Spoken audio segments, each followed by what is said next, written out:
Welcome back to Celebrity Radio. It's Alex Belfield here, talking to an innovator, a legend, and a top man as well. Hank Marvin, how are you? Alex, I'm fine. Thanks for the lovely introduction. Well, it's so nice to talk to you because you're something unique in show business. You created something brand new. You made it your own. You created a sound. Congratulations, firstly. Thank you. When we started in this business, and I know you've interviewed Cliff and he probably said the same thing, we didn't really anticipate such a long career, because everyone was telling us that rock and roll would 2 years it's all over, mate. We didn't really believe them, but because we were sort of 17 years old, you tend to think everything will go on forever, but we didn't really think that at say 40, 50, 60, 70 we'd still be playing rock and roll music. Do you think it's the skiffle roots? I mean, I look at your career and how it started, of course, the Drifters and then into the Shadows. All the guys who seem to come from that background, I look at Liverpool, we look at the Beatles, it seemed to be a certain type of passionate music that stayed with you.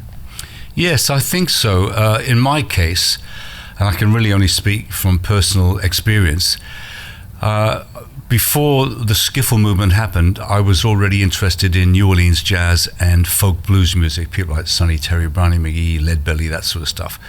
And of course, when skiffle came on the scene, I loved that. Lonnie was a very good entertainer, Lonnie Donegan, that is, and I enjoyed his early records very, very much. And I could see the connection between the folk blues work song bass and what he was doing. So that was an easy thing, an easy step up into this new skiffle thing, which I really enjoyed, and I couldn't wait to start playing it. When did you realize you had not only a talent but a gift, and that you were able to turn that gift into a career? Gee, that's a hard one. We came to London, Bruce Welch and myself, in April 1958, trying to get into the music business. It was a very centralized business in those days. Everything was in London, agents, management, recording studios, etc. So that's where we felt we had to be. And I don't think we thought we were overly blessed with talent. We thought we had something. We weren't quite sure what.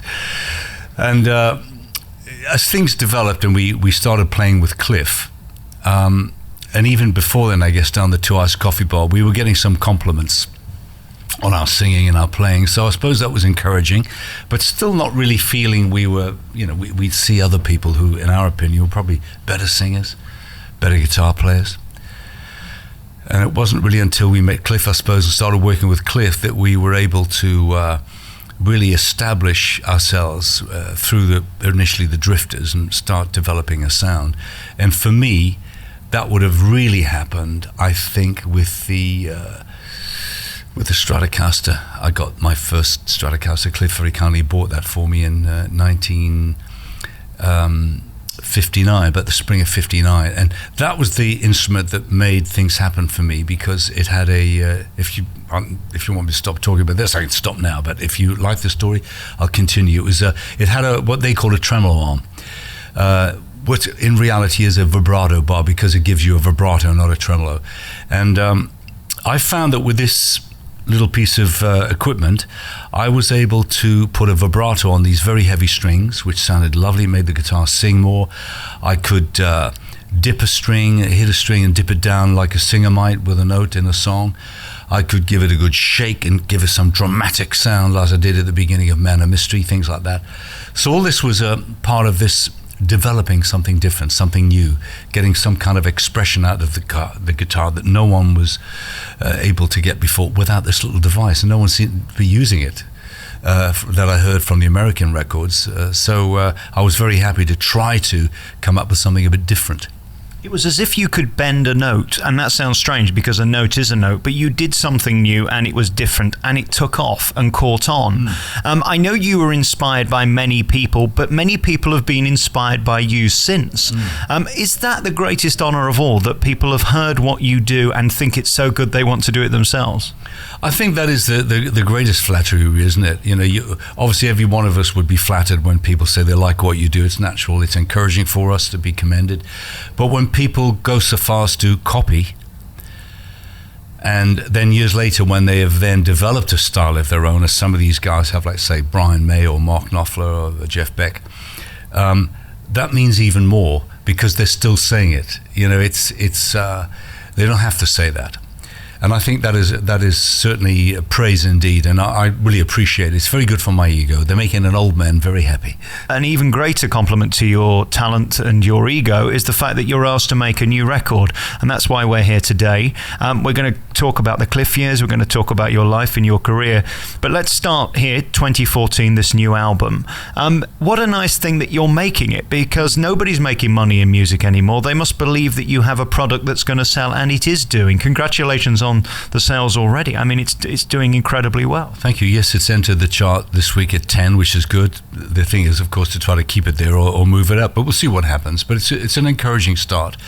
Alex, I was approached over 18 months ago to do this album, and I wasn't able to do it at the time for a number of reasons, and I had to turn it down. The record company came back a year later and said, look, we still want to do this project. Are you able to do it this year? And I thought, yeah, I can see my way this year.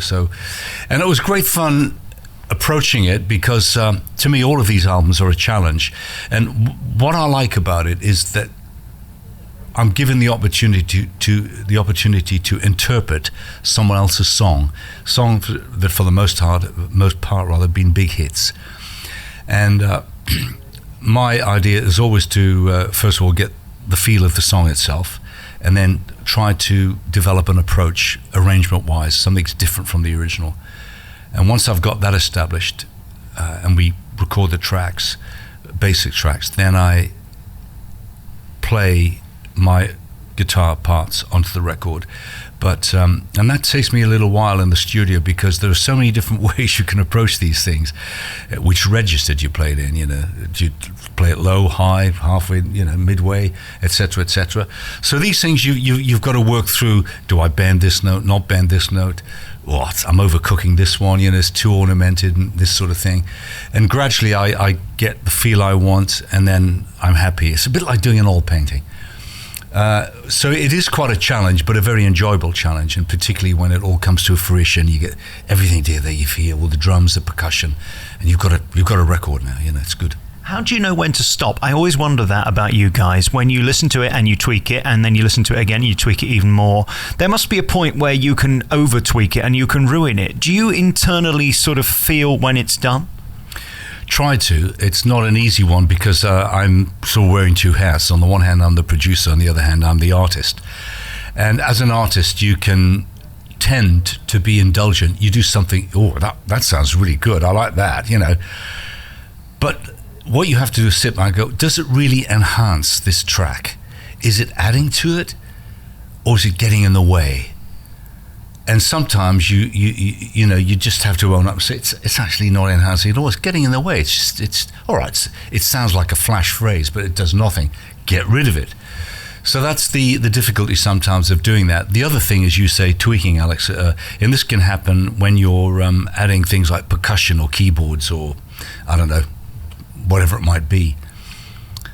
There's always a tendency to add more and more. We could do something here, we could do something there. And often it's the old adage, less is more, usually works.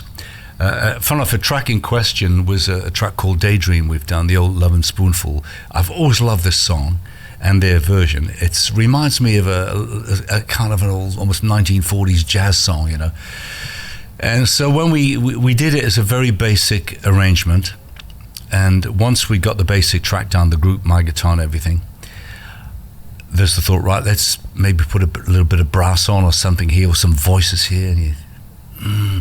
And I discussed it with my son Ben, who did 9 of these arrangements, including this one with me. And we thought, no, it's got a charm with its absolute simplicity. Just like a basic little group with a guitarist in front. Let's leave it at that. That is the charm. Start adding this, that, and the other, it will become overproduced, and as you say, you just tweaked it a tweak too far, so we thought we'd leave it. But you're quite right, it's not an easy one to know when to stop. I wish people live would think about that as well. Often the most magical moments of any concert, if you saw Elton John, would be just him and a piano. You don't necessarily need the band. We're coming to see you, and as much as your ego probably loves the lights and the showbiz and the rock and roll of it, we just want to see you sometimes and hear you play. That's true. And I think probably the last 40 years, we started to get more and more carried away with production. big production shows where the music almost takes second place to the visual impact of the show. And just on that tack, Alex, I have a little gypsy swing quartet in Perth, 2 gypsy acoustic guitars and bass and wonderful accordion player who did 5 of these arrangements incidentally on the new album. And we've done quite a few shows in jazz clubs, jazz festivals. Did a little tour in New Zealand last year of 9 concerts. And the point you're making about lights, we wanted to have a simple lighting show, just very simple, not distracting from the music at all or the presentation. We'd all sit down for this music. And the first night, the lighting guy was very upset that he couldn't press all his buttons to get all the flashing lights. He truly was. He was really upset.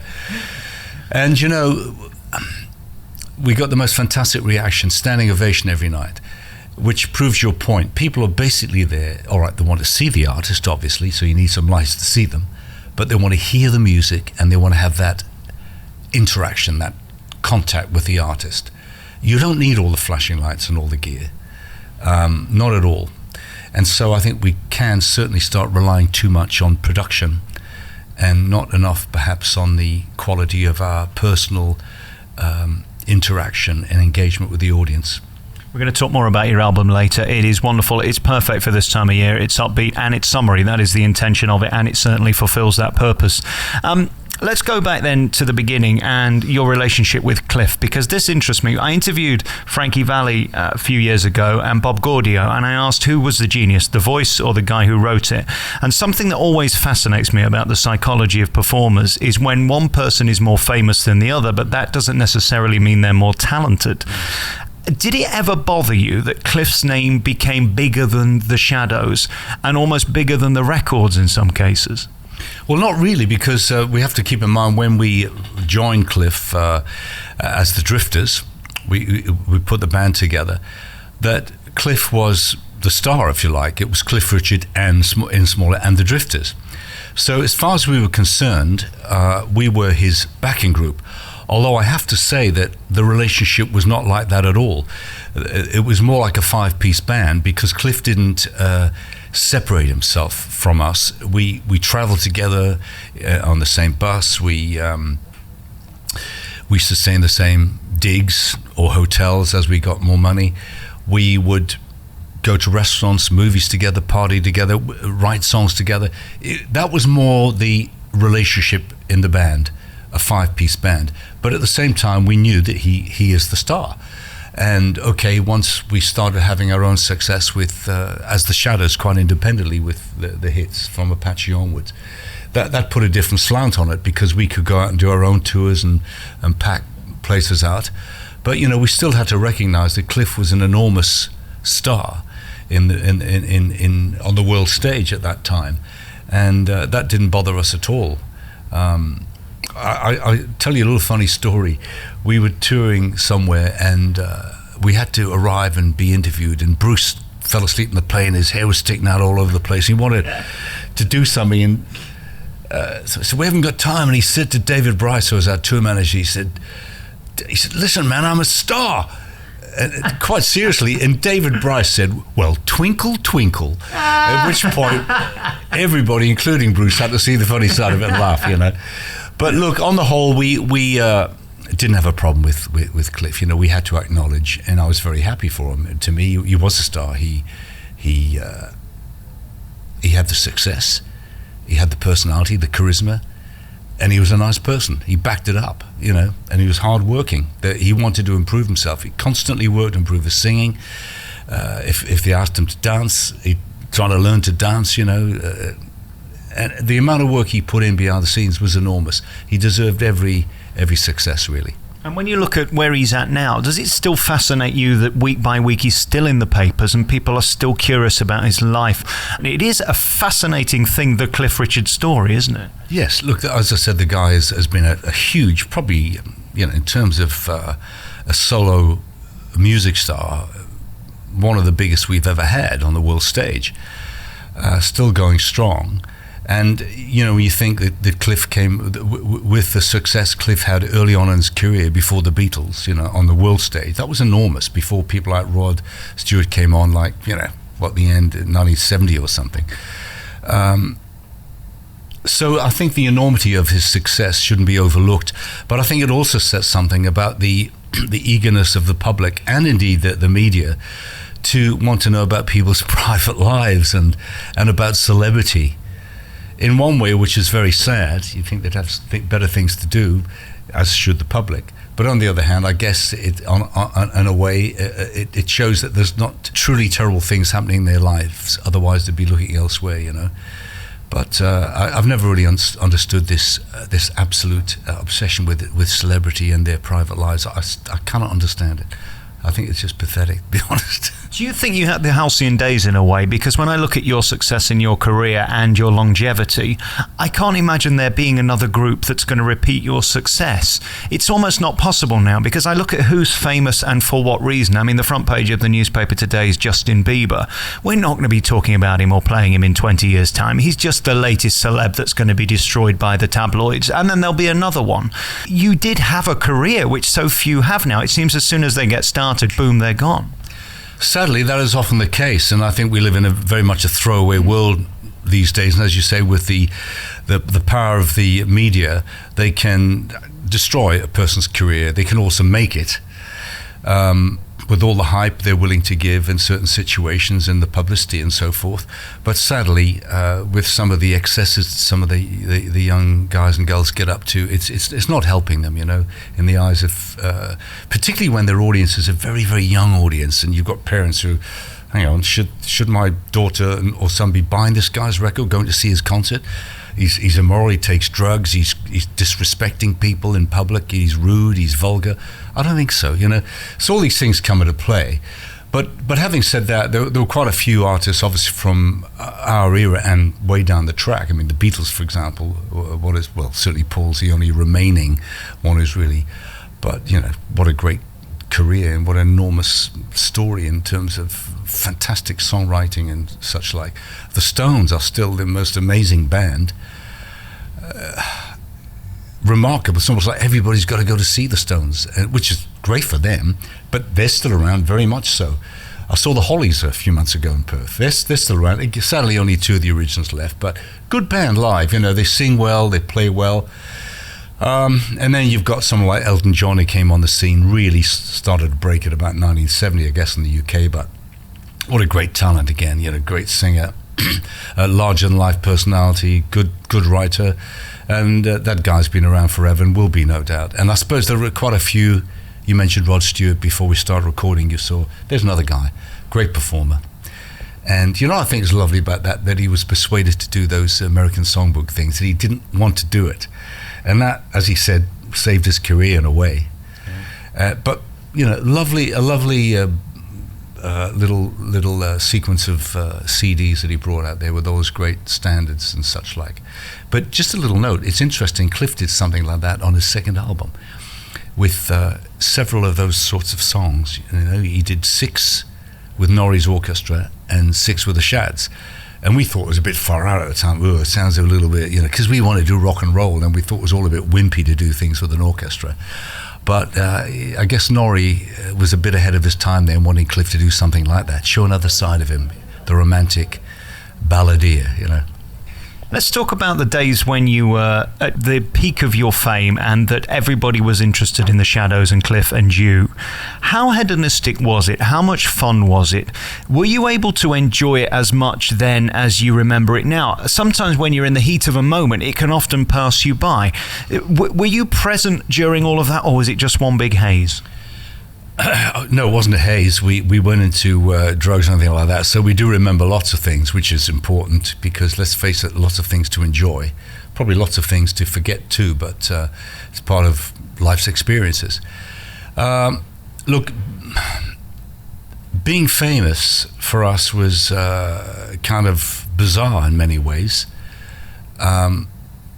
And we as the Shadows were a little fortunate in that, I think with Cliff, it came upon him very, very quickly from Move It, really. He was thrown into the limelight. We had a more gradual development into our fame, playing behind Cliff, becoming the Shadows, starting to appear in lots of TVs with them, audiences then knowing us as individuals, shouting our name on stage, people recognizing us. It was a gradual introduction to fame, and then of course the success of Apache. So that was very helpful for us. The fame can be very enjoyable. I think it was more enjoyable in those days than it probably is now, because, you know, there was no paparazzi in those days, no people, you know, photographers following you around, people trying to dig the dirt. It didn't happen in those days. So you could still be extremely famous, as were some film stars, etc. Go to restaurants, go to a club, wherever, and people would recognize you, sure. But you wouldn't have all that stuff with, you know, 20 photographers outside the door, people following to the shops. It didn't happen.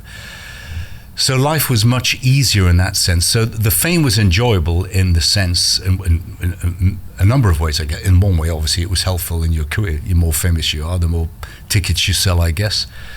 The more people are going to listen to your new record. But also, you know, little perks in life, like going to a restaurant and being given sort of VIP treat. Mr. Marvin. I remember one stupid occasion, my wife Carol and I, about 1967, 68, we'd had to go to somewhere in Surrey, and on the way back, I said, listen, let's stop off and have a bite to eat. It was Kingston, actually, on the way back. I said, let's have a bite to eat, because it'll be too late when we get home. So we saw an Italian restaurant, and I checked my pockets. This is before, you know, credit cards. I'm like, oh, no. I've only got whatever it was. I said, look, we'll have to be very careful with the menu, and because we would not be embarrassed. So we went to this restaurant. We looked carefully, we chose something, and the manager says, Uncle Marvin, wonderful to see you here. It's nice to have you in my restaurant, all this. Blah, blah, I love your record. Anyways, this went on. So the bill came. He said, no, you're not going to pay the bill. It's all on me. It's all on me. And of course, if we'd known that, we could have had something a bit better, but that was quite funny. But this is the kind of thing that happens, you know, you I don't know, you get priority with like theatre tickets or something. So look, there are definitely perks in being famous, and I think it was better to be famous then probably than it is now, in terms of that you still had a private life. It's always fascinated me that the more famous you become, the richer you become, the less you pay for. It's just one of those life's ironies, isn't it? Look, this was something that hit home to us in the early. As soon as we became famous, well, even behind Cliff, people wanted to give us amplifiers. Before we couldn't afford them, you know, and they wouldn't give you any discount. Now they want to give you them, and they want to give you guitars. That, you know, and this has gone on through it, and it is an irony, you know. It's like tennis players, you know, the more famous they become, more successful. People want to give them clothes and give them, you know, $1 million for wearing their watch or something like that. If they're not famous, they've got to buy their own clothes. It's the people who need it don't get the help, do they? And that's the sad thing of our society. I had to smile in Las Vegas this time that the DJ Calvin Harris is now getting $250,000 for playing other people's records. I thought that was an interesting irony. Not even his own records, other people's. And that's show business, isn't it? If you've got the pull, they'll pay it. Exactly. Is this a sponsorship from record companies, by the way, to help them to like pay all in a sense? I'm sure it must be something like that. Yeah. We've not even touched the sides today. There's so many questions I wanted to ask you. I could sit here for another hour. I did a survey with myself earlier, and I've come to the conclusion by majority that Apache is probably the greatest guitar record in history. Am I off there, or am I more or less on target? Oh, I think there have been some great rock. Well, I think of that era. A record I thought was a cracker was Albatross by Fleetwood Mac, the beautiful record. And I found out later on, talking to Peter many years down the track, that in fact he started life off copying me in that. That sounded a little bit like it on that record, but what a beautiful record. Classic. Look, I'm very proud of Apache. I think it was something that it just happened for us. Everything was right. It was the right vehicle. The music was right. We played it correctly, got the right feel on it, and it had the right sound, and it was wonderful. And it's still one of my favorite tunes. I don't know if it's if it's the best ever guitar instrumental, but it's certainly one of them. And as for you now, Hank, is it great being you? I can't imagine there's any greater place to be in your career than still relevant, still present, still doing the business, and having that incredible history to look back on with absolute success. You're one of the few people in show business who's never been tarnished. I don't see anything bad in your career. That's an amazing achievement. Yeah, I'm glad to say that. Look, I'm very happy to be me. I'm never going to be anyone else. It's about how much I want to be. I used to want to be Arnold Schwarzenegger, but I didn't have the time in the gym. So I'm very happy to be me. It's I'd like to be a better guitar player, and that's an ambition. Always had an ambition to improve, and that's true. I found out of most of my peers. We want to keep on getting better. Just a little story, by the way. You mentioned earlier on the original Stratocaster. It was so important to me. That is now in the hands of Bruce Welch, and this is a funny story. I've got to say this because we're doing a series on this. He borrowed the guitar from Cliff in 1968 and never gave it back. And he used to say, Cliff gave it to me. And Cliff said to me, he said, I didn't give it to him, Hank. He borrowed it and never gave it back. And we finally got the true story from Bruce on the Cliff and the Shads reunion tour. Brian Bennett badgered him till he finally owned up. So I said, you stole it then. He went, well, I didn't steal it. I just didn't give it back. So I'm starting a rumor now that Cliff is going to give the guitar back to Cliff out of his shame and remorse, who will give it to me. There you go. I'm sure Cliff can afford a new one if he really wanted one. Hank Marvin, it's a real pleasure seeing you. Thank you so much for talking to me today. And your brand new album is in the stores now. We could have done another hour. Congratulations on everything, and thank you for your time. Thank you, Alex. It's been really terrific to talk to you. Thank you.